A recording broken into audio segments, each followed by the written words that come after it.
কোনো স্ত্রী যেন স্বামী না হয়। কারণ আমি জানি যে আমার জীবনটা 13 বছর কীভাবে কাটছে। 13টা বছর আমার ঘরে ঈদ হয় নাই, আমার স্বামী নাই। আমি কিভাবে আমার খালি কারণ আমার স্বামী কোথায় আছে কেমন আছে একটু জানার জন্য শুধু আমার ছেলে তখন ছোট, বলতো বাবা আমার একটা সাইকেল দেবা, বলে বাবা তুমি একটু বড় হও সাইকেল দিব। কিন্তু আমার সন্তান সাইকেল আজ পর্যন্ত আমি কিনে দিতে পারি নাই। একমাত্রই অপরাধ ছিল সে বিএমপি করে, মামলা করতে গেছে, আমাদের মামলা নেয়ই নাই। যে ঈদের উপলক্ষে যে আমি একটা সেলাই কাজ করে আমার সংসারটাই করবো তাও আমি পারি না। আমি রমজান থেকেই অসুস্থ। নাম আমিনা আক্তার বৃষ্টি। আমি বরিশাল থেকে আসছি। আমার স্বামী মোহাম্মদ ফিরোজ খান কালু আর আমার দেবর মোহাম্মদ মিরাজ খান। আমার স্বামী 2012 সালের 24 আগস্ট চট্টগ্রাম ডবলমুড়ি থানা থেকে গুম হয়। আর আমার দেবর 2012 3রা এপ্রিল ঢাকা মিরপুর 1 নম্বর থেকে গুম হয়। তখন তো এই সরকারের যে একটা ছিল যে বিএমপিকে প্রথমে দুর্বল না করলে সে আজকে এই যে 16 বছর ক্ষমতায় ছিল সে থাকতে পারতো না। এই প্রথম তার টার্গেট ছিল বিএমপি। তার লিস্টও করা হয়েছে যে বিএমপির মেইন যারা নেতাকর্মী আছে তাদেরকে আগে করবে বা তাদের একটা খারাপ উদ্দেশ্য ছিল। এই আজ 13 বছর আমার 2012 হয়েছে 13 বছর আমার স্বামী প্রতিটা জায়গায় আমার স্বামীকে দেবরকে নিয়ে অনেক জায়গায় আমরা খোঁজাখুঁজি করছি, মামলা করতে গেছি, আমাদের মামলা নেয়ই নাই। বিএমপি করে এছাড়া তো আর আমি দেখি না যে আমার স্বামী অন্য কোনো তারই ব্যাড রেকর্ড আছে। তারা একমাত্রই অপরাধ ছিল সে বিএমপি করে। আর আমার দেবর তো কোনো রাজনীতি জড়িত ছিল না, কিন্তু এটা মনে করি যে আমার হাজব্যান্ডকে ধরার প্রথম উদ্দেশ্য ছিল তার ভাইকে ধরার।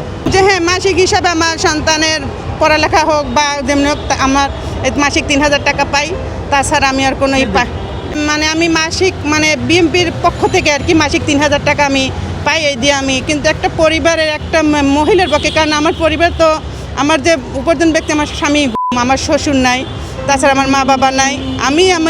আমার স্বামী হওয়ার পর থেকে আমি নিজে উপার্জন, আমি সেলাই কাজ করে আমি এত বছর আমি সংসার করছি তা চালানো। কিন্তু আমি এখন এমন পর্যায়ে গেছি আমি শারীরিকভাবে অসুস্থ হয়ে পড়ছি।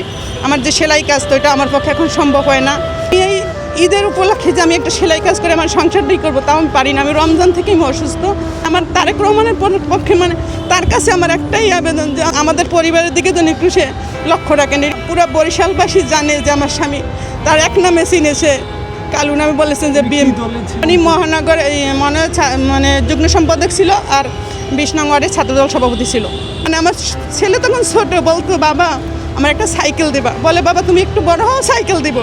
কিন্তু আমার সন্তান সাইকেল আজ পর্যন্ত আমি কিনে দিতে পারি নাই।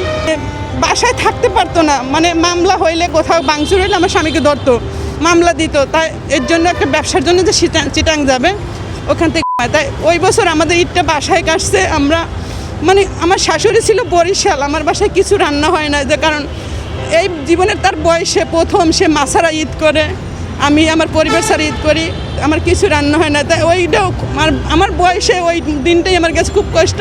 আর ওইটাই হয়তো আমার জীবনে আজকে 13টা বছর আমার ঘরে ঈদ হয় নাই। আমার হয়তো তারেক রহমান আমাদের বাসায় গিফট পাঠায়, ঈদের বাজার পাঠায়, কিন্তু আমি রান্না করি না। আমার সন্তান আমার বলে না তুমি না খাইলে আমি খাবো না। এইভাবে আমার কোনো আত্মীয় স্বজন বাসা আমি 13 বছরে আমি ঈদের দিন অন্তবা খেয়ে কোরবানি ঈদ আমি কোনো আত্মীয় স্বজন বাসা চাইতে পারি না, কারণ আমার স্বামী নাই। আমি কিভাবে কারণ আমার স্বামী কোথায় আছে কেমন আছে একটু জানার জন্য শুধু যে আমার স্বামীর একটু অন্তপাকে আমি খবর পাই, আমি যেন সে যদি মারাও যেত আমি বলতে পারি যে আমার স্বামী নাই। আর যদি বেঁচে থাকে অন্তপাকে আমি একটু খবর যে বেঁচে আছে কোথায় আছে। এই আগস্টের 5 তারিখের পরে তো আমার অনেক আশা ছিল, তারপরে এখন আমি আশা রাখি যে অন্তপাকে আমি শুনছি যে ইন্ডিয়াও কিছু বন্দি আছে।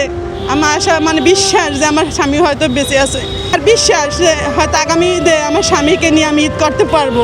অন্তর্বর্তীকালীন সরকার আছে, সে অন্তপক্ষে যতদিন ক্ষমতা আছে এই জুলাই আন্দোলনের আহত নিহত পরিবারের জন্য অন্তপক্ষে কিছুটা লোক করছেন, পরিবারের জন্য যেন কিছু করে যান। আর পরবর্তীতে যেই সরকার আসুক অন্তপক্ষে তারা যেন অন্তপক্ষে এইটুক নেয় যে আর বাংলাদেশের জন্য কোনো অন্যায় অত্যাচার না হয়, কোনো সন্তান যেন বাবা না হারায়, কোনো স্ত্রী যেন স্বামী না হারায়। কারণ আমি জানি যে আমার জীবনটা 13 বছর কীভাবে কাটছে। সারাদিন আমি কাজকর্ম করার পর আমি রাত্রে আর ঘুমাইতে পারি না, যে আমার সামনের দিনটা আমি কীভাবে চলবো এই চিন্তা আমার ঘুম হয় না। তাহলে অন্তপক্ষে ঘুমের বিরুদ্ধে যেন কঠোর হয়।